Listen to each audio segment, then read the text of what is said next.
I'm Spook Spann. And I'm Brian Stevens. Welcome to the 11th Commandment, a podcast about how chasing big whitetails has become a religion to us. The plan is to get into the head of one of the most successful whitetail hunters on the planet and to share over 40 plus years of hunting experience with you. Big bucks, life, and America. Here we go.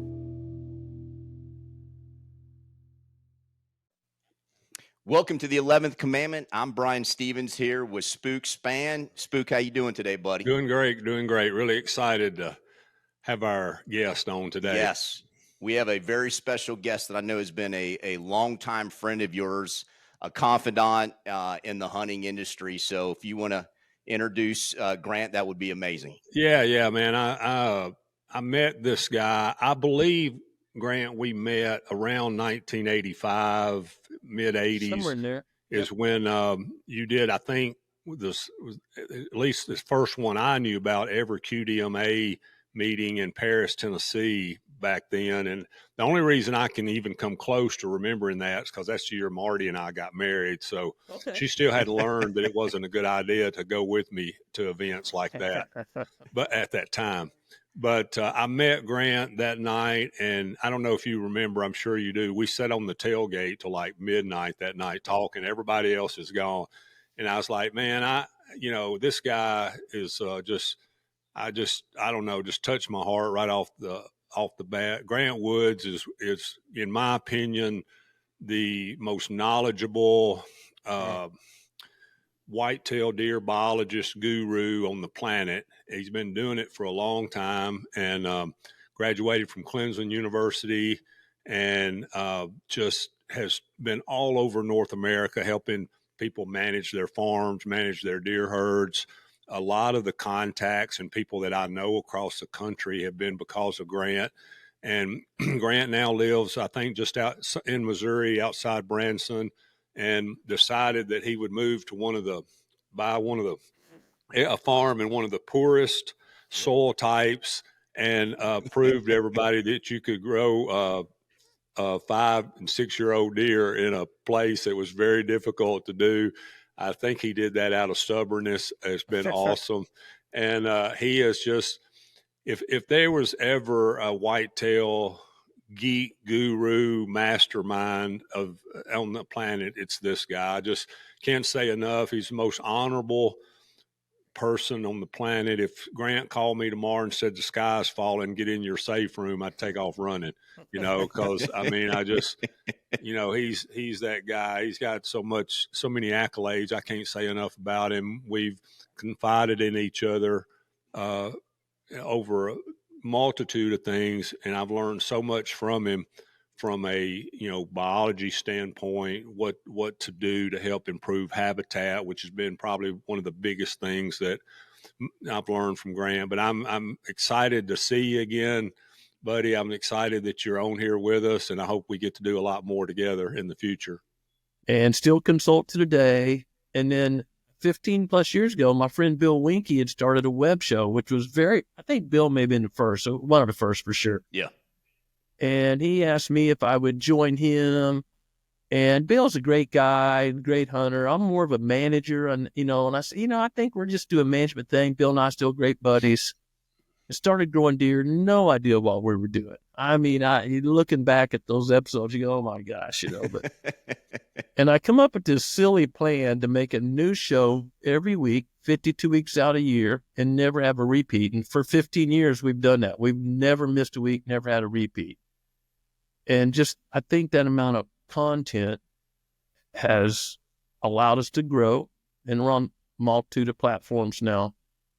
And I'd still like it. People think, aren't you burnt out? I mean, if I never see another Hampton Inn, I'm okay. But as far as helping people improve their habitat and where to position stands or blinds or teach them about hunting strategies, I still love it. I'm still passionate. I'm still passionate about deer. I'm that guy driving down the road, and I'll see a fawn or a field about wreck my truck just looking at the deer. I still love deer. I love that. Here's one thing, and I can appreciate all the things you said. So when we were early on, and when Spook may not know this, when we were developing our website and our different platforms, I was studying what you were doing, because I was like, this guy, whether you knew you had it figured out or not, it appeared as though you had it figured out. And I loved what you were doing on YouTube and just that constant content. And I think we can all look back and look at our early stuff and cringe and, want to burn those things. But you had something, and clearly it shows. And one of the things that I noticed, and not even knowing you at that time, is, as a very educated person, and even though you went to UGA for part of your education, I'm not going to hold that against I hear you. you. But in spite of that, I'm a Gator, so you can pick on me all you want. But as a very educated individual with a PhD, you have a way to communicate science that's relatable. And I work with a lot of very smart people in my day job, PhDs, PharmDs, MBAs, and they're smart on paper. But sometimes you can't communicate the complex to simple and make it relatable. And you have this gift of being able to do that. And I think that's part of why people enjoy your content so much, is that you have the ability to take the complex and make it relatable to us as a hunter and make it make sense. Well, thank you for saying that. And I was so blessed. God's been truly blessed me through a lot of my life. And my dad was a brilliant man, custom home builder, onesies at a time. We were not a wealthy family. And my dad did not learn to read till he was 60. And I was about in 5th grade. 2 things happened. Microwave ovens kind of become popular. And yeah, thank you for all those kind words. And I do remember that night on the tailgate. And I'm thinking, man, this guy's killing way bigger deer than I am, man. I got to come over here and get to know this guy. You was too busy at the time learning, how they digest, what was the most palatable food and all that stuff. I was just pulling the trigger. But, it was just, I knew that night just that was going to take my hunting career and knowledge to another level, just because of your knowledge of things. And it's just part of growing as a hunter and a whitetail fanatic. And I just knew you were that person, and I just appreciate the friendship so much over the years. Yeah. And you've always been loyal, and regardless of what's happened in my life and career, you've always been supportive, and I really appreciate that. You're a good friend, Spook, and we've had a lot of great times and conversations. And I follow along on your media, and always a little envious of all the big bucks you're killing. But no, we all are, Grant. I appreciate the friendship. Truly appreciate it. Get lucky every now and then. Well, Grant, if you don't mind, I know you have a huge following, and you've got, Growing Deer TV, website, YouTube, and so many things that I know a lot of people do follow you and tap into your resources. But for those who don't, do you want to just take a minute and just outline some of the things that you do with Growing Deer TV and the different resources and type of things that people can tap into to learn and expand their knowledge? Sure. Well, I was raised in this part of Missouri, actually in a county where there were no deer. And I wish I could remember this part of the story, but when I was in 1st grade, 6 years old, I'd heard at a barber shop or somewhere they were going to restock deer in the area. And I was just thinking, man, if I could see a deer. Yeah. And that really stuck in me. And then I had a little trap line, a little rabbit trap line. Thought I was a big Yukon trapper. And I'd check in my traps one morning after chores. I'd do my chores first. And I found a female fawn that had been shot in the head. And ever since that day, I've been passionate about deer and really disliked, people that shoot at night, stuff like that. And so, you go on, went to school, and there wasn't a program called deer biology or anything back then, I just kept taking everything that got me closer to that. Spook said I'm hard-headed. And ended up at Georgia and Clemson and got under some great professors, and really, they took me under wing and just really helped me, really fed that passion and helped me. And I didn't want to be a college professor. I had some offers when I graduated. I wanted to be out in the field. I wanted to be doing stuff. And I wanted to be the people that were as passionate about deer as I was. So I started consulting. And there was a new modern sliding glass door. It was the old stuff, Radley, wind blew through them, whatever, and they kind of changed style about them. And so I would be taken out of school to go read the instructions to my dad. Wow. I everyone knows me or watches my show. My dad, I lost my dad a while back, but he was my biggest buddy, my biggest hunting buddy, best man, my buddy, and all that. He was super intelligent. He just didn't learn to read. So my life, early days, were taking information and making it where anyone could understand it. That was my job, literally. And so when I got to college, and big old multi-syllable words and all that, and my buddies were hunters. They wanted to, what I was knowing, just my runaround buddies. And I think, man, I can't be saying these big old syllable words. I got to get this down. So it's just, I enjoy, and I Just I tell it think, like it is, Grant. You had to Yeah. dumb it. I mean, there's no pretenses about me. It Grant just like is what it is. super upper echelon, high tech redneck. So Well, just so we know, there's no question yeah. about that. Well, that's a great story, Grant, and Yeah.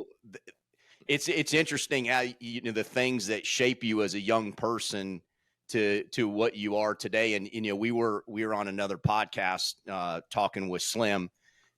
He's from Mississippi, and we're talking about bow hunting and rifle hunting. And one of the things that we were talking about is, at the end of the day, it's just celebrating hunting and whether you shoot them with a bow or a rifle. And for me, it was really, the thing about a rifle is it takes me back to when I was with my dad and learning how to hunt and just cherishing those memories and how it started. And, and so he gave me opportunities that just truly gave me the bug for the rest of my life, that I knew I wanted to do this in some form or fashion.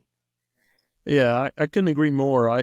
There's too much petty arguments over gun or bow or trad bow. I like to shoot a trad bow a good. I mean, my range is about 12 yards, but I enjoy it. And, if you want to have the crossbow and you're legal, man, it's fine. I don't care. There's plenty of deer to go around, folks. So we don't need to be arguing amongst ourselves. We got plenty of people we got to hold at bay on the outside of the hunting circle. So we need to get along and honor the resource. It really comes down to honoring the resource and doing what's right for the resource. Exactly. That's exactly. We have stressed that exact point on some of our previous podcasts, because that's one of my pet peeves, is just hunters not supporting hunters. And that's what drives me crazy about seeing these things on social media and all the just pettiness and accusations and just stuff. It's just, I don't get it really, but I just wished everybody would support each other and celebrate each other's success. Life would be so much easier. Oh, I mean, success isn't easy anywhere. So I don't care if you're a book writer or a football player or whatever, man. If you're good, I'm right there with you, buddy. Yeah. And I was kind of that guy in high school. I was never really popular in high school. I sat the bench in ninth grade basketball. I was not that guy. But I had friends that were great basketball players, and I had friends that, quite candidly, were on government lunches. I mean, I've just kind of always got along with everybody, Yep. And life is too short to be fussing and arguing over trivial stuff. And not overlooking when someone stumbles a little bit. We all stumble. Everybody stumbles. You just kind of pick them up, and they're going to pick you up later down the road. Yeah. Well, and the other thing too is it goes back to the beautiful thing about hunting is you sharing that with people that you're close to. Brother, sister, best friend, family member, dad, mother, whatever. And we talked about just that camaraderie, and shot some good deer with my bow and been blessed with that. And this past year, I'm down in Florida now. I shot my biggest Florida buck, 140-inch Florida buck here in Central Florida. Shot him with a rifle. And I tell you, Grant, that it was a beautiful feeling. But the best part about it is I had my best friend help me track that deer up. We both went, got that deer, drug him out of the swamp. And it was just that, doing it, because that was old school for us, and doing it with the biggest buck that I had shot in Florida. Like, it didn't matter if I shot him with a bow, crossbow, gun. To me, it was that walking up, putting your hands on that deer, high-fiving and celebrating. That's what that whole hunt was about. I think if we lose the camaraderie of hunting, what you're talking about, we get too focused on one little part, whatever that part is of hunting, and lose that social camaraderie. I think hunting's in danger. Same with me. I mean, again, I was raised here in these Ozark Mountains, and my family used to do man drives. It's the worst technique in big old hills and hollers and woods as far as you could see. There's no way to pinch a deer down, We were hooting and hollering and yelling and having fun. And first deer I ever killed was on a man drive. It was a button buck. And, man, we just all huddled around that. That's great. Yeah, that's good, And, yeah, I think the fun, and I enjoy big bucks, man, as much as anyone. I love to challenge of patterning and everything. but not at the expense of camaraderie. I want to have fun while I'm out there. Yeah. Good for you. Yeah. And awesome. that's, Spook and I have picked his brain, a bunch. And, obviously for somebody, that one of the things I respect about Spook that has shot obviously some really big deer Yeah. and worked very hard at it is he still gets shook up. He still wants to share it. It's not about check the box, move on to the next one. It's about celebrating that deer and everything that goes into it. And that's one of the things that a guy, even at his level and of doing it all these years, still has that in him. And you just have to, it's infectious. You just have to love that part of it and that people still have it. Well, Spook's, that's where when I met Spook, I realized Spook's a true hunter. I mean, he's a predator. He truly is a predator. His eyes may be a little closer together than most people because he's such a predator. Spook's a predator, and he enjoys that chess match, that game, that strategy. And, that keeps driving Spook. I've known that for years. And Spook and I have had, I don't know, thousands or hundreds or whatever conversations. Spook's a predator, but he doesn't mind sharing. It's like the old guy that catches crappie every year but will never tell you where he's going. Spook will share his techniques. He's not going to take you to the big buck he's chasing right now, but his techniques, and I call him up, hey, what do you think about this? He's always willing to help me. No, he is. And, and that's something that, that's part of why we're doing this, aren't we, Spook, is sharing that. Yeah. I mean, that's what, everybody keeps coming to me, a lot of different people, including Brian. And when he called me a while back, I had been thinking about this for a long time and trying to see, decide what I wanted to do next. And, I'm not very techie, so I needed somebody like Brian to help me out and get us into this platform. And so with the podcast, and we're going to be starting our YouTube thing here really soon, and I'm excited about that. And that's always been what everybody's always told me is like, man, people want in your brain, they want to understand your techniques and your strategies and how you make your decisions. And a lot of times it's really so spur of the moment. I mean, it's like, it happens without planning a lot of times. I can tell you $10 that I had this elaborate plan that I was going to execute, and it came down to something completely different than what I had envisioned it would be. And so, I think that's one of the biggest things that I believe about just everything in general, in life in general, whether you're a ball player or a hunter or a military strategist or whatever, is just being able to make a decision on the fly of how to change because, these are wild animals. They're so unpredictable. You never know what they're going to do next. You can anticipate it, and then you think he's going to turn one way, and the next you know he's going the other. And so you gotta, you just got to be willing to change tactics and on the just. And there's been times when I didn't make a move and I wished I had of, and I was like, man, I should have done this or I should have done that, and so, but that's just all part of hunting, and it's been, and that's what I love so much about Grant also, is he's always been so, willing to share his time and knowledge with me. And I just feel like that because we've known each other. I mean, I don't know that I have another relationship truly in the outdoor world that's been for more years than it has been with Grant. I mean, like I said, I was in my early 20s when we met at that thing in Paris that night, and Grant hadn't been out of college long at the time. When I may have still been in college. I think I was still in college. Yeah, it was in the mid to early 80s, Yeah. I mean, mid to late 80s. I think it was, I know it was somewhere between 85 and 87. And so I can't sit here and tell you off the top of my head that I had other than just a local buddy or whatever.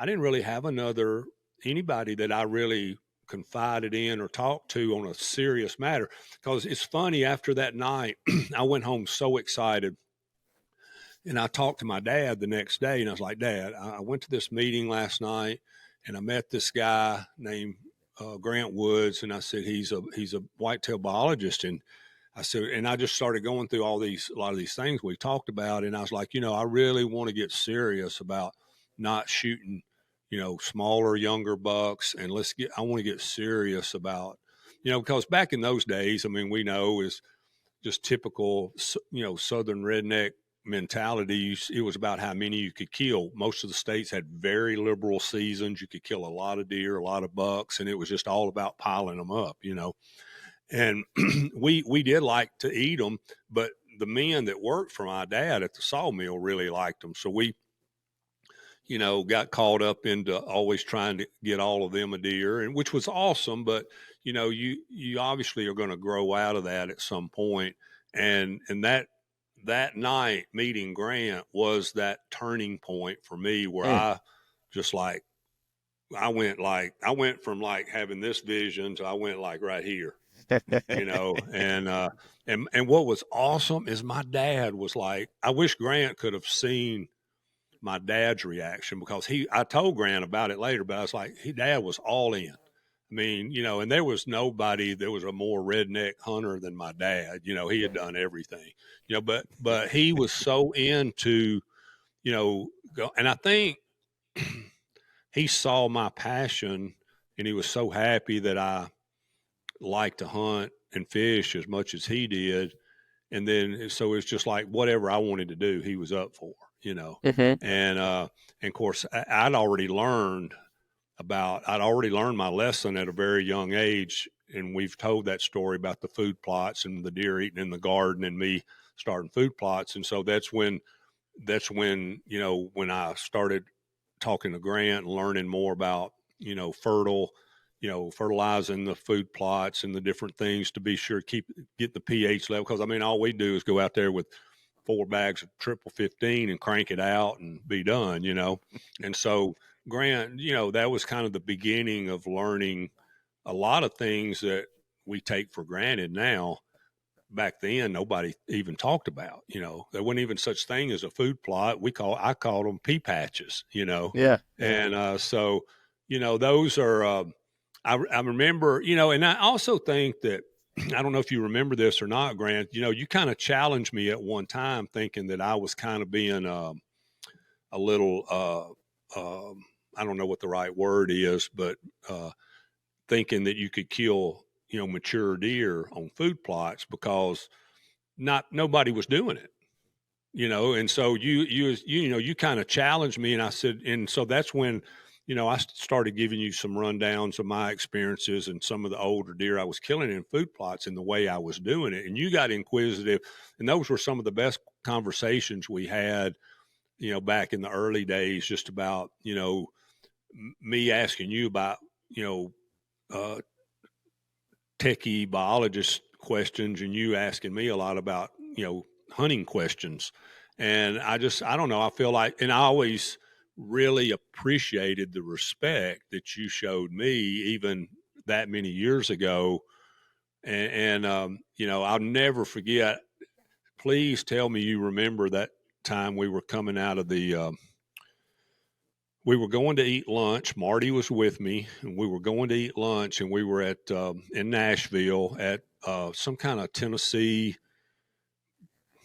I don't know, deer and turkey expo. And the guy, we had set in on the seminar with the Imperial Whitetail Clover guy, and he and Grant, that guy, and so Grant had asked him a question in the seminar and challenged him the fact, because he was trying to claim that a deer eats Imperial Whitetail, you're gonna kill big bucks. Well, Grant's like, not necessarily. Grant was being very polite. Super polite. He was just being Grant Woods. Grant, I've never heard Grant be anything but like the ultimate gentleman. And he was but it really, because the guy was kind of wrong, and Grant wasn't trying to say he was wrong in front of the crowd, but basically said he was wrong in front of the crowd. Clearly it needed to be said. And so then the worst timing. We're just about to walk out of the door of the expo to go get some lunch. And he comes up to Grant and he's kind of, he's a little upset, irritated. He was fired up. And they sat there. We had 6 hours. We ended up leaving the expo and going to dinner. And we sat there. Yeah. And I stood there the whole time. Marty went and sat down and I sat there the whole time listening to this discussion and Grant's trying to make the guy understand you can feed a 1.5 or a 2.5 or a 3.5-year-old all the imperial whitetail he can eat. And he's not going to be a big buck unless you let him live to be 5 or 6 years old, you know? And it was just, finally, I think after 6 hours, they just shook hands and agreed to disagree. So I do remember that, Spook. I do remember that bit. And that gentleman's really fired up. He was. And he was trying not to escalate, You was just like right here, Grant was as calm and collected. That probably was killing him more than anything. It was. And he was trying to escalate, but he couldn't because Grant was so nice and there was too many people around there and he's representing the company. Yeah. Now, listen, I've planted a lot of imperial whitetail clover over the years and had tremendous success out of the attractability of it. Matter of fact, my whole front yard's in imperial whitetail. But it, I didn't see, every 2 and 3 and 4 year old buck that I've seen in my yard this year wasn't a certain size this year because he'd been eating imperial whitetail. He was a certain size. He's going to be hopefully a certain size because I decided not to shoot him, and hopefully he'll get to be 5 or 6 or 7 years old, and then he'll be a good deer, But it was priceless. I still laugh about it to this day. It was just epic, an epic Grant Woods moment. Deer hunters a lot of them are very passionate, and I tell people all the time. I've had 2 kidney transplants, and if I said, you guys, hey, I ain't feeling too good, you'd say, man, you need to go to a doctor. You wouldn't say, well, Spook wouldn't say, well, I think you need some more peas in your diet or something like that, But when it comes to deer, a lot of people think that don't have much experience potentially. They know everything because Grandpa said, whatever, XYZ, do this. And so you got to kind of ease into them because you're thinking, sometimes I am literally sitting there saying, man, I had put a bunch of GPS collars around a deer's neck and followed what they did and, learned some stuff from other people in my own work. And what you're saying, and I know Grandpa really believed it, and he probably killed a good deer one day doing that, but that just doesn't apply population-wide. That was a fluke event. Let's talk about averages and data. Boy, people get all riled up about that stuff, too. If Grandpa said it, it's got to be true. I call it cutting off the end of the ham. I don't. There's a book that I read called Muscle and Shovel. You would really like it, Grant, and it's a religious book. And the mother was making the daughter cut off the end of the ham before she cooked it on Thanksgiving, and she said, "Why are we cutting off the end of the ham?" She said, "Well, that's what your grandmother did," and so she called her grandmother, said, after, or maybe she saw her that day, it was up Thanksgiving, and said, "Why do you always cut off the end of the ham?"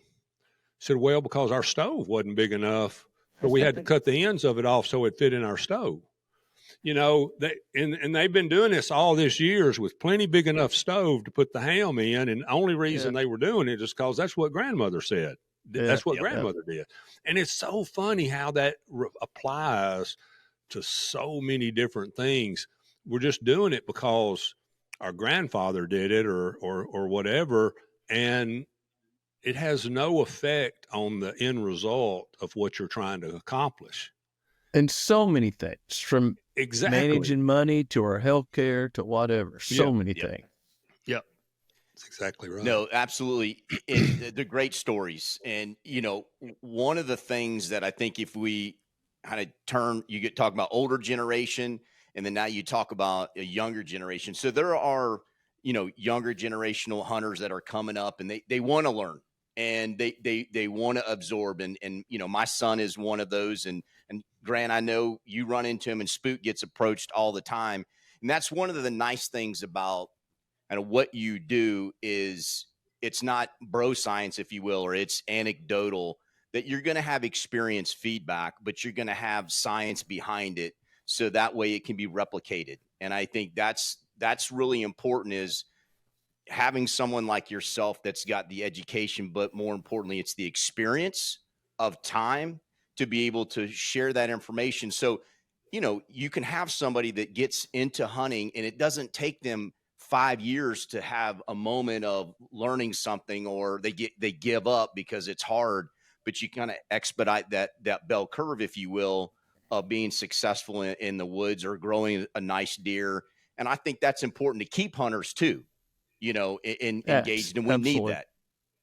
Absolutely. And it's in everything in life. It's easier to learn from someone else's mistakes than to go out and bust your own nose and have to learn the hard way. So if I can help people, or Spook can help someone based on our trials and errors.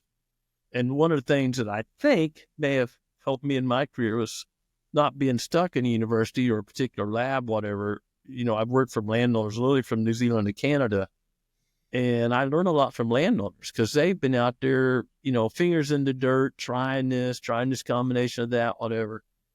And just so many years, you know, and all of a sudden you hear 2 people or 3 people independently, they don't know each other, saying the same thing. You go, oh man, there's something to that. I got to check that out. And then you design an experiment to study that. So I would look back and say at my career that working with all these, at this point, thousands of landowners throughout the whitetails range has been the best education. Although I had great professors at college, the best education has been seeing it applied or practiced in all these different habitats. And I think one of the biggest words that we don't use in deer management, and probably deer hunting to some extent, is context. What I'm doing in Idaho for whitetails is not what I'm doing in Tennessee for whitetails. Same species, very adaptable, but, you know, those poor whitetails out in Idaho, they got grizzly bears and wolves out there chasing them all the time. They're a different beast than, you know, a whitetail at my place trying to dodge a 25-pound coyote. They're different beasts out there, buddy. They are red alert out there. When you got a pack of wolves howling around you all the time, you are on red alert all the time. I think that's one of the things. Go ahead, Spook. Yeah, I think so. And that goes back to what I think has meant so much to my career, because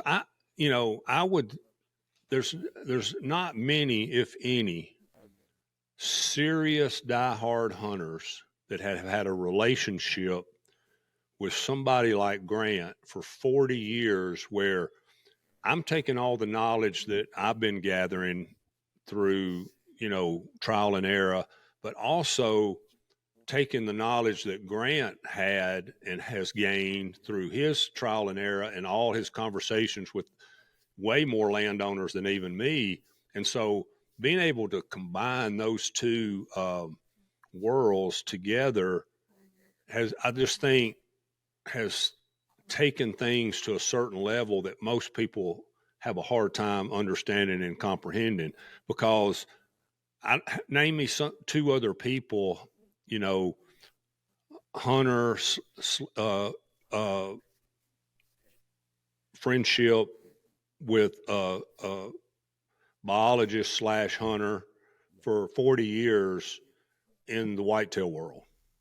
We're just old, Spook. We're getting old. That's what you're saying. You're just telling everyone they're getting old. Bad, and I get it, but it's just, you know, I think if people will stop and think about that, and I've said many times, and I said this in the Hunter podcast about, you know, setting up this network of across North America that has allowed me to find a lot of these bucks. And Grant has been a big part of helping me with that network over the years. And he's introduced me to some people through the years that, you know, expanded that network, you know, to another level. And so, you know, I saw that as a really immediately, you know, upon, you know, spending time with Grant, and the more our, you know, lives moved on and we grew in the things that we love, I saw that he, you know, Grant was Grant was actually getting way more contacts than me because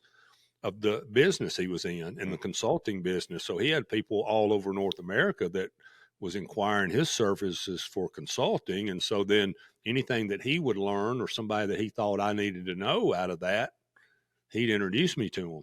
So there was a, a lot of things coming together with this relationship that we've had for so long that it's hard for anybody to understand. And maybe you didn't even realize, Brian, until today, how this relationship meant, how much it meant to my career as a hunter, because it's helped me out tremendously, finding key areas in the United States where, the genetics are better, or somebody that, it's under the radar that's killing some really big bucks, or a piece of property that's for sale or lease or whatever in an area that Grant knows is really, really good, and so Yep.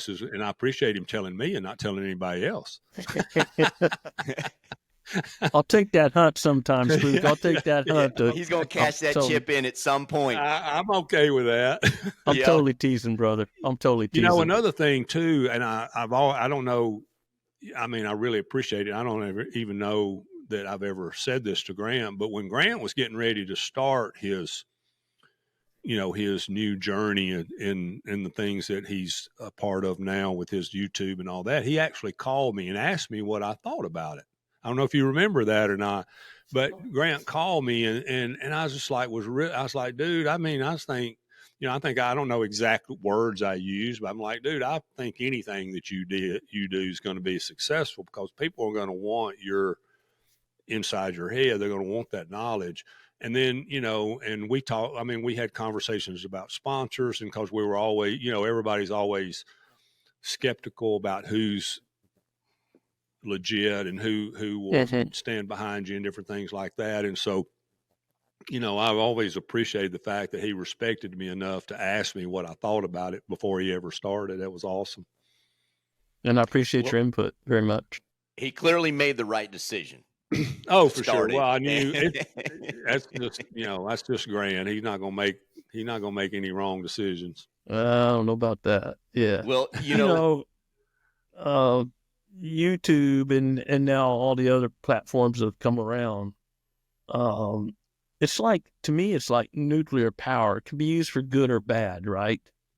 And so I'm very tuned in to, I want to share, and a lot of people say this, I truly want to share stuff that helps people. I love it when I get a picture of a guy that, or lady that killed their first deer with a bow. It's a spike and they kill with a bow. Man, I'm just as excited for them as I am when Spook knocks down another 200 incher. I mean, they just accomplished something that was important to them.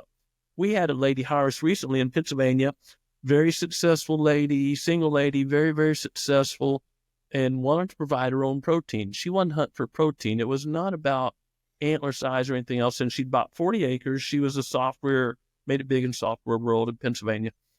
And I went up there, and I'll tell you, it was such a fun day explaining the basics to her about hunting techniques and some simple things we could do, and laid out a few food plots for her, elementary. And I'll back this up with the funny, because Spook knows my heart. I've been married to the same woman forever. I'm not a running around guy, and I'm not a big imposing guy or anything. So we're halfway through the walking her property, whatever, and her boyfriend or whatever he was shows up, and I am just being Grant. I'm pointing stuff out and chew on this leaf. This is why deer don't like this, whatever, And I started noticing the guy kept trying to get between me and his girlfriend, that's not even on my radar, man. Yeah. And so I have fun with it. When people are jerks like that, I just start having fun with it, Yep. So we're walking through. I won't share any names, obviously, and he was over the edge protective, And so I say, guys, they smell different than girls. So if you really want to kill some deer, I would not let your boyfriend hunt this property.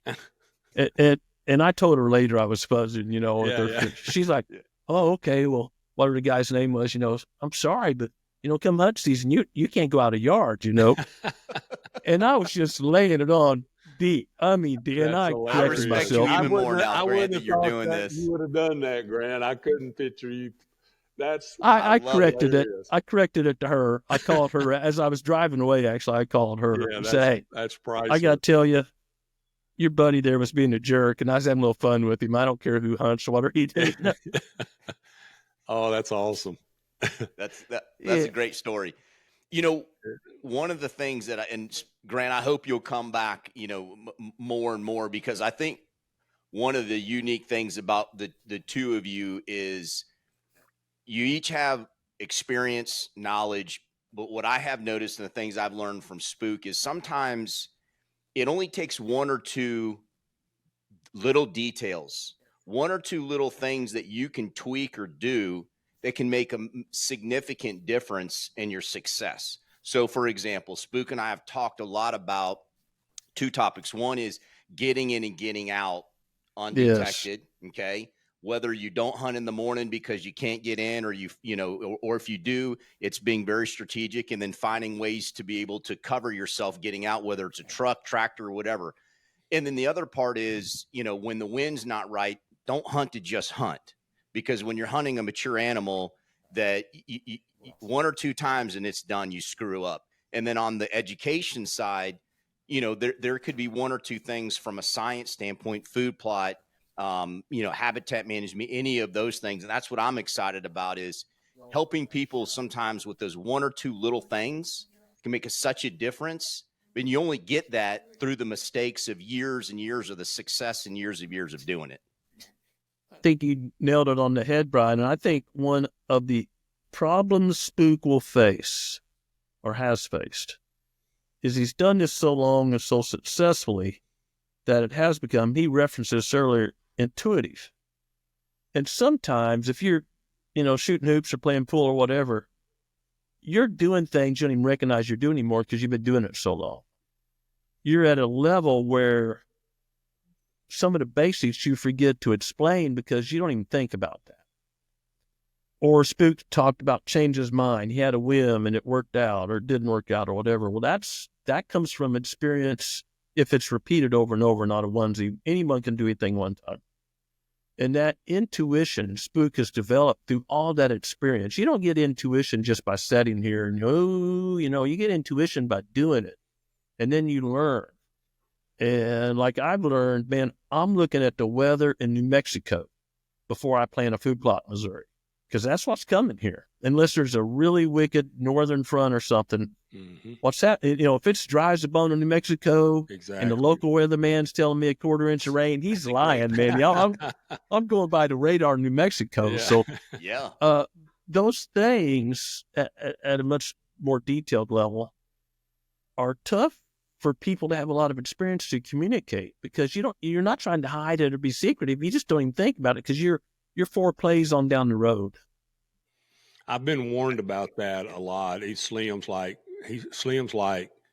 you take so many things for granted that you don't understand how much those little things that you don't even think about mean to people and how much they want to know them. And a lot of what Brian's position is, or part is bringing that out of me in this podcast, because you're right. I mean, it's like shooting a basketball. There's just certain things that just you've been doing so long, you don't even think about. You think everybody should know it. And that's not the way it is. You have to break it down from the very start for people to get it a lot of times. And it's nothing disrespectful to that person. You don't know what you don't know, so we have to, try to get that, get that across to them and be able to communicate that with them, because they want to know. And it's true for all of us. Yeah. True for all of us, whether it's, mechanical engineering, something I don't know anything about, or whatever, Mm-hmm. So I think that's the mark of a great teacher, and the challenge for someone really successful is starting at the very basics and being patient enough to bring the student along and not trying to jump, because we want to help them so much. It's not being me. You want to help them, you go, me, but the little things, like I have a very particular height and place my bow's going to be hung. I will go to great trouble to make sure. I mean, I just know what I'm doing now, but I want my bow right there because you can go through all this work and blow it because you got to move too far to get your bow or Yeah, something. yeah, exactly. It's exactly right. Yep. Well, it's like You the know, rain. I get asked all the time about food plots. When should I plant? I was like, well, when do you plant? What time? I was like, well, I try to get my soil prepared, and then I'm watching the weather. And I'm like, I said I've had times where I've literally threw my raincoat on and went out Yes. and planted my seed and cultipacked to make sure I was going to get rain before I planted. And so, those are some very key details: the height and position which you hang your bow, planting your food plot right before it rains. Those are key things that will cause your food plot either to be really good or horrible, or pulling your bow off the hanger. You need to be able to, in a position where you can move as little as possible to make that happen, and it can be as comfortable and easy to get to as possible. The harder it is and the further away it is, the more likely you're going to get busted. And so, yeah, it's just those are two very simple things that we just do every time we're getting ready to do one of those things. But it wouldn't be something that I would think to tell somebody, maybe. That's why I encourage newer hunters, midland hunters, especially bow hunters, to harvest a lot of does, because just getting that shot down and knowing when to take the shot. The shot's the same, right? Doe, buck, whatever. Target size is about the same, more or less. Knowing when to move is critical. I think knowing when to move Mm-hmm. and how to move is so critical for bow hunters, because we're playing, in most cases, a very close yardage game. And those doggone deer, you know the Spook, but a lot of people don't know, they have binocular or stereo vision in front about 60 degrees, and then 120 degrees on each side of mono vision or single vision. And single vision, don't do this, you're really stupid. I don't mind really stupid. If you close one eye like the eye doctor does, you track movement so much better. Both eyes are depth perception. And so deer need depth perception. It's the way they're created. If they didn't have really good depth perception, they'd be beating their nose on the ground to go to eat an acorn or something like that, right? But nothing predator-wise, nothing kills a deer that's not moving. Nothing kills a deer that's not moving. So they're created with extreme ability to detect movement. That's why that old doe or buck that's perpendicular to you, it's dead perpendicular, and you go to draw right when they're perpendicular and they bust you, and you're going, well, how'd they do that? Yeah, because they see perfectly at 90 degrees. They're seeing perfectly, and they're built to see movement right there, because that's where the saber-toothed tiger's been coming from for, as long as there's been white-tailed deer. Mm-hmm. Yeah. So knowing when to draw the bow, and you do all that homework ahead of time. My bow's quiet, nothing's rattling on, you do all that ahead of time. Anyway, those things take experience. And if you're, one of my fears, or what I don't like seeing people doing, is young hunters go, well, I'm not shooting anything but a 150. Unless you live in a really, really good area, you're missing years of experience. You need to be gaining experience along the way. Yeah. Yeah. There's nothing like, being able just to go out and relax and, get zoned in. Even myself, if I don't really have anything going on, if I don't have a buck that I'm targeted early season, hadn't found anything I want to hunt yet, or something that's not consistent enough, or whatever it's nice to be able to go out and shoot a couple of does, and just, even at this, after doing it so many years, just kind of just getting in the rhythm, getting the feel of putting the pin in the right spot, touching the trigger, just, and that's that way with anything, whether you're shooting a rifle or a shotgun, shooting quail or ducks or whatever. If you just think that you can go out and pick your weapon up and just go hunting on, hunting opening day, and everything's just going to come into place, and especially if it's a big one or something special, it might, it could, it does sometimes, but that's why we get out here and practice, and we climb up in the stands and practice out of the tree and different things. But there's nothing like having 3 or 4 old does around you, or does with fawns, and you trying to get your bow back, Yes, and yes, because yes. they're some of the smartest deer in the woods, and a lot of times those bucks are using them for their something to get them, alert them to what's going on. Yeah. So, Kind of been a sentinel. indicator. Yeah. And so they, it's practice, and that it helps give you that hunter intuition of knowing what you should do. If you see the deer is going to walk behind the tree, knowing the timing on how you can pull your bow back right when their eyeball disappears so that you're ready when they come, just so many things, because that's where a lot of people blow it. I mean, we know this, making the decision, am I going to make a sound to stop the deer, and what that cadence of what that sound should be, and learning when to do that, because so many times you can do it at the wrong time and it'll mess everything up, or you can do it too loud or the wrong sound or whatever. And, I had a lot of people through the years ask me why I didn't do that to that buck in Kansas that time. My thought was, and I thought about it, my thought was that buck was so close. I felt like that if I made any sound at 6 yards, he would just blow up. So that's a lot of difference too, whether he's at 6 or 26. If he'd have been at 26, I would have had to done something to get him to stop so that I could take a shot. But at 6 yards, I felt like he would just blow up, Yeah. And so yeah, those little detail things like that are just so important. But a lot of times we just have a tendency to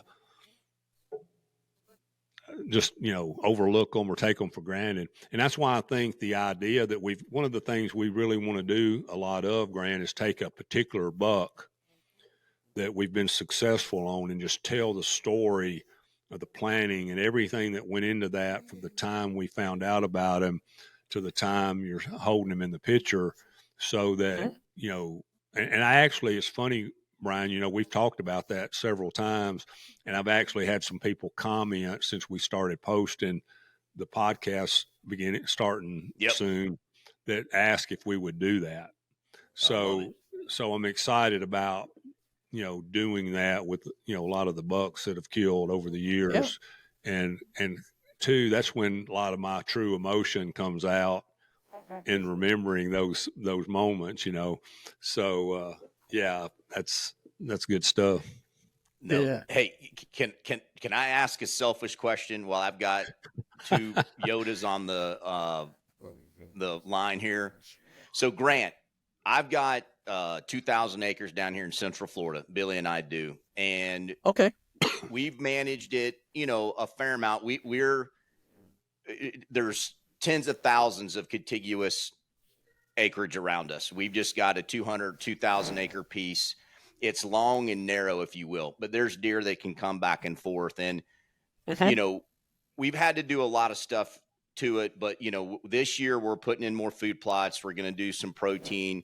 I've talked with Spook about this buck muffin, which is a mineral and different kind of mix. But one of the things that we have noticed 4 years ago and 5 years ago, we held some of the most bucks on this piece of property. It's pasture, cow pasture. We've got a lot of swamps.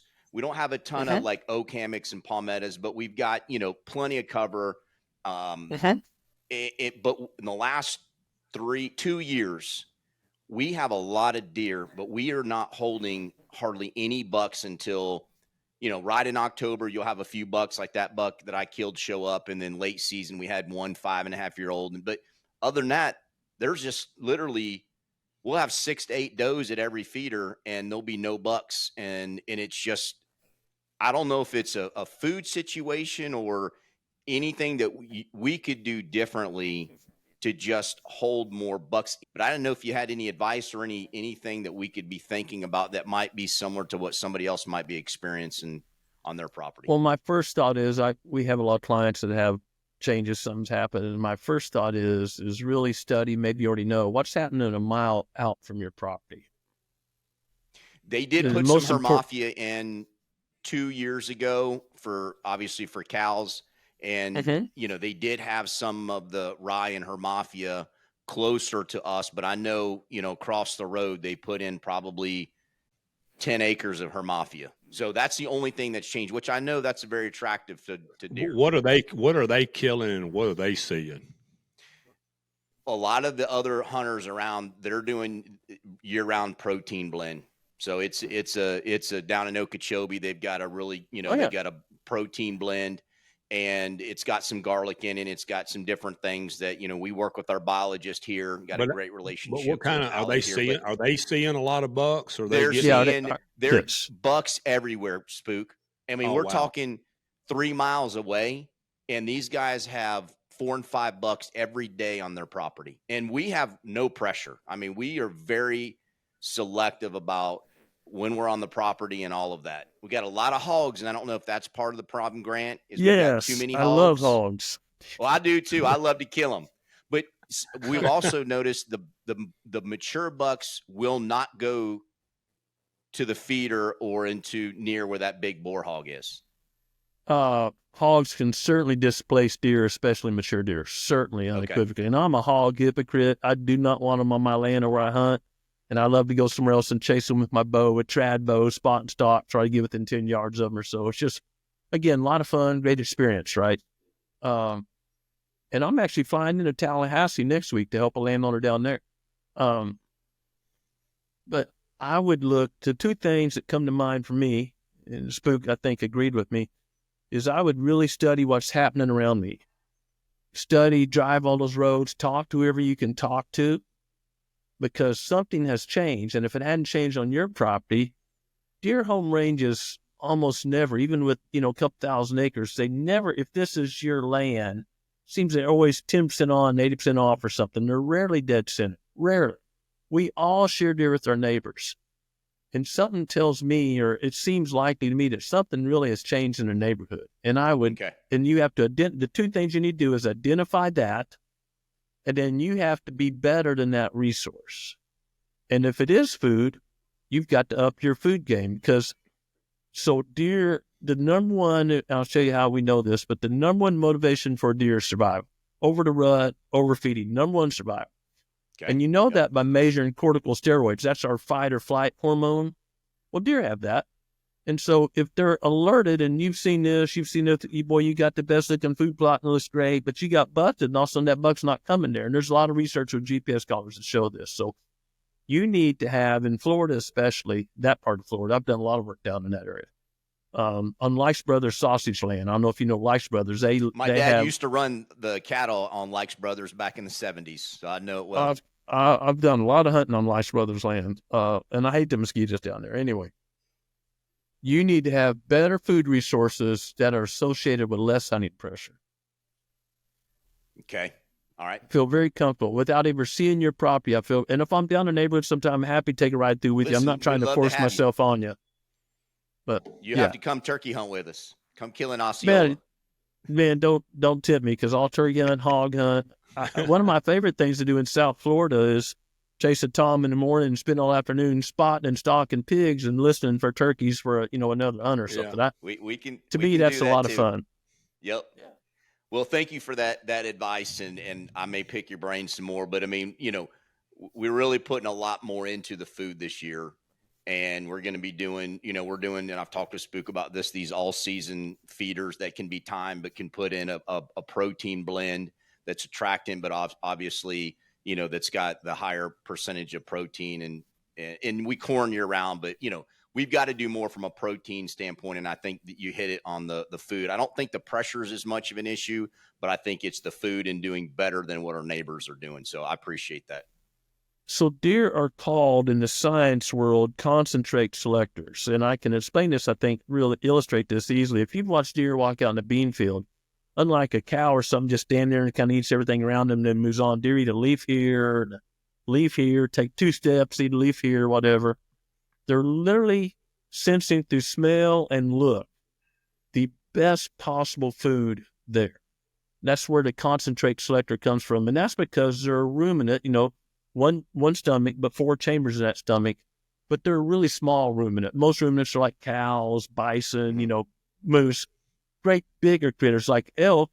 If you notice, an elk has a big square mouth. And they're grass eaters. Just give me more grass. I'll turn it into calves and antlers. Just give me grass. Deer got that long, skinny muzzle, and they got to have very refined food because that ruminant, or their jet engine, if you will, is so small. They got to have really good fuel to express their potential.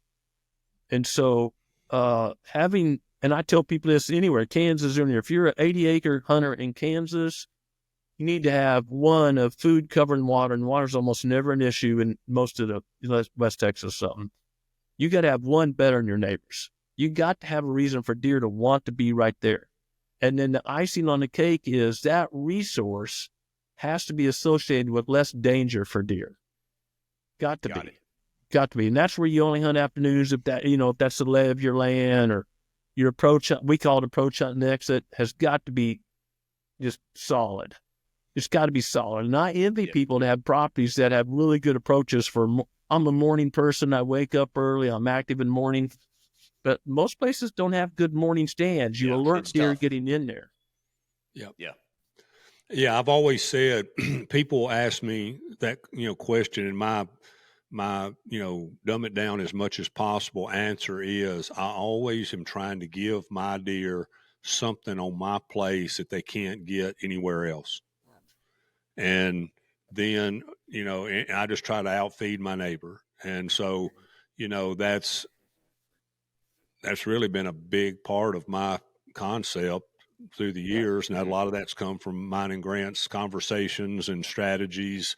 And that's a lot to do with how we make it happen. And so, Grant, one thing I wanted to ask, if we've got time, is if you've heard about, I know you've seen these big 200-pound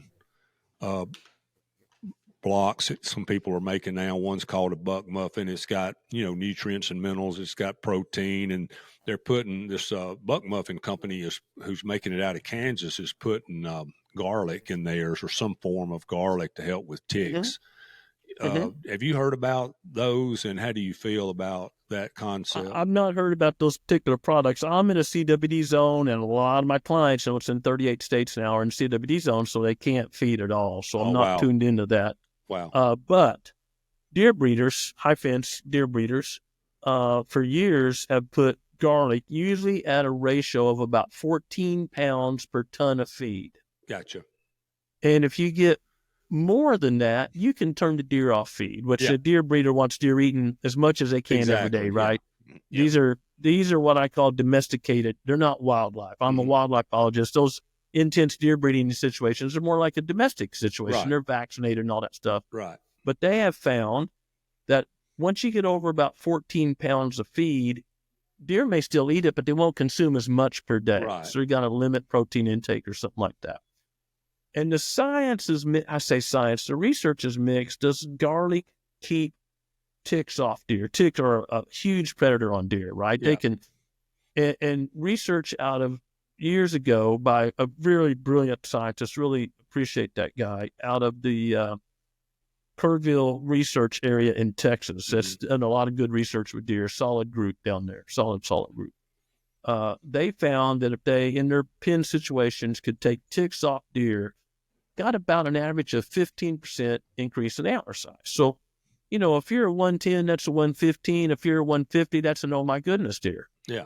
So parasites, internal and external, take a toll on ticks. For those of us in CWD zones, and it's illegal anywhere to vaccinate deer because you may vaccinate with something you're not going to hunt for 3 months, and the buddy down the road kills it and eats it, and all of a sudden they're getting way too much in their body. Yeah.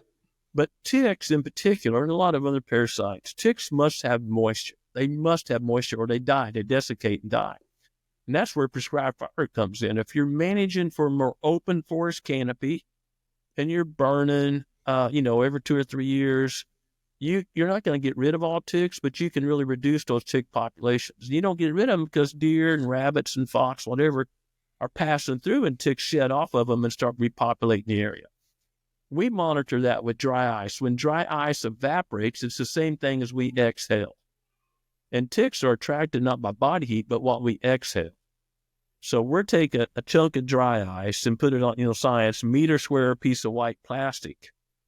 And we leave it a certain amount of time. And we have, Spook, I'm getting older, so I get to have other people do this. You have a graduate student or an intern out there with masking tape. Yeah. And as the ticks go, because they want to get on you too, they get on that white plastic, you pat them, and you don't get it so full. Then you could put it on a clear Milo piece of paper in a notebook and stick it on there. Then you take it back to your lab and count ticks and look at species and stuff like that. Well, I've seen where you get a dry ice chunk in the middle of white piece of plastic, and in an hour, it's got over 600 ticks on it. Wow. And I want you to think about a fawn, little, 6-pound package of protein laying out there. First 2 weeks, more or less not moving much. You're moving, but not much. Right. How many ticks can get on a fawn in 2 weeks when dry ice attracts 600 in an hour? Right. That's, a lot. So the fawn may not survive. It may survive. But as far as overall health of your deer herd, managing that habitat where it's not 6 inches deep of leaves, because I have a statement that says if there's brown on the ground, there's not many critters around. Not, you could have a little woodlot that's all leaves right next to the soybean field and deer passing through there like crazy. But overall, if we're managing in the hardwood areas or in the pine areas, if you got a lot of brown on the ground, you're limiting the amount of productivity of the critters on that property. And you need to do something, open up canopy, prescribe fire. And again, that's where context comes in. Each property probably needs a different prescription because there's variables unique to each property. Yeah. Well, no, that's great feedback. For years, you've always told me that the most underutilized best tool for managing and growing deer is prescribed burns. In most areas, that's certainly true. Yeah. Absolutely true. Where I live in the Ozark Mountains, it's my number one tool, right? I've got to keep early succession habitat, young tender growth out there for good groceries and cover and poult habitat. Turkey populations are plummeting. And we know I have good turkey hunting where I live, and we know if we manage that habitat and keep the predators in check, you're going to have a lot of turkeys out there. It's just that simple. Yeah. Yeah, that's awesome. Great. Well, we're getting down to the end here, Grant. Thank you so much. Is there anything that you want to share that when it comes to growing deer TV for 2025, you are really excited about that, you want to share with everybody that to look forward to for this upcoming year and things that you're working on? There's one thing, and it may be, you may think it's a little out there in left field somewhere, but we've been working with a great guy, Dr. Stefan Van Vliet. He's one of the world's leading human nutritionists. He's out of Utah State now. And this guy is a powerhouse. He's infinitely smarter than I am. Oh, and short story, right now, wild-caught salmon is the healthiest meat known to man we can put in our body. You can live off just wild-caught salmon because it's got the mineral packet and everything in there. And Dr. Van Vliet was in Hawaii giving a seminar, and of course there's axis deer there. They're feral. They were moved in long ago. And somebody said, I don't know. My family son's feral. Why don't you test these? And they were better than salmon. Oh, wow. And we got someone introduced us. We got in conversation. And I said, axis deer got a broader muzzle. They're not as picky as a whitetail. Whitetail are extremely selective. I would like to send you samples from my old rocky Ozark mountain land. So I've sent him 17 liver pieces of loin. That hurt. Samples. And the early results are coming in early. I stress early, right? We're a month from having the final. He tests like 500 things. This is not just fat and protein. This is detailed phytonutrient stuff like that, right? Could be the best meat you can possibly put in your body is a whitetail deer on good habitat. What did I just say you yesterday? Did the other day, buddy. We were talking about this. Grant was slim. I said it yesterday. Not from a science standpoint, but just from fitness, protein, quality, health, all of that. So that is, I can't wait to hear more about that. Yeah. That is very so excited. And there's no product for me to sell. There's nothing here. I'm going to use this, A, for my own health. I'm a kidney transplant patient. I don't look like it, but I try to stay healthy. And B, think if we could show our vast numbers of hunters out there that one of the healthiest things you can do for your family is provide them fresh, high-quality venison. Yeah. How exciting is that for the sport of deer hunting? Love it. So I'm super excited about this. I'm happy awesome to share the results with you once we get them. But the early results are so promising, so promising. And I'll end with this. Again, I'm a 32-year kidney transplant patient. And every year I go to Mayo Clinic for a checkup. I've been blessed with great health. And I have to meet with the dietitian, and they say, hey, Grant, your stats are good, but what are you eating? What's your diet? Well, same as last year. On deer biologist, I ate mainly venison, literally mainly venison. I'm not a big vegetable guy, to be honest. I eat a lot of meat. And sure say, well, you got to do the food pyramid, which now we know is crap. That was a government thing, right? And the thing is, if you're a vegetarian, that's great. More power to you. You may eat 5 or 6 veggies a night or something like that. I had a whitetail deer. They probably have consumed 70 to 150 different plants that day, if they're available, good habitat. I'm getting the benefit from 100, let's just call it 100 different species of plants in that tenderloin or that burger, whatever it is. That is amazing. And I get to enjoy the steak or the tenderloin I want to enjoy. So super excited about this work. Very, very excited. That's awesome. I can't. It's so funny. We just talked about that yesterday, and I brought it up because as the trophy hunting thing tends to get some negative feedback, and what I try to explain to people is I know a lot of hunters, and myself included, and Brian. I mean, we really like venison. And, I told Brian yesterday, I said, if I'm not mistaken, I believe that venison has the highest protein content, lowest fat combo of any meat on the planet. And it's kind of vary a little bit based on an Iowa corn-fed deer and, where you are a little bit. Exactly. Yeah. And, but, as a general rule, I was just talking about how healthy it is yesterday. And, and I've learned now how important aging the deer, the meat before you actually cut it up. So I've kind of gotten into that a lot. And, I had deer burger last night. So I had venison stew last night. Yeah. Yeah. Thank you all so much for letting me join you. Thanks, Grant. Appreciate you, buddy. Thank you so much.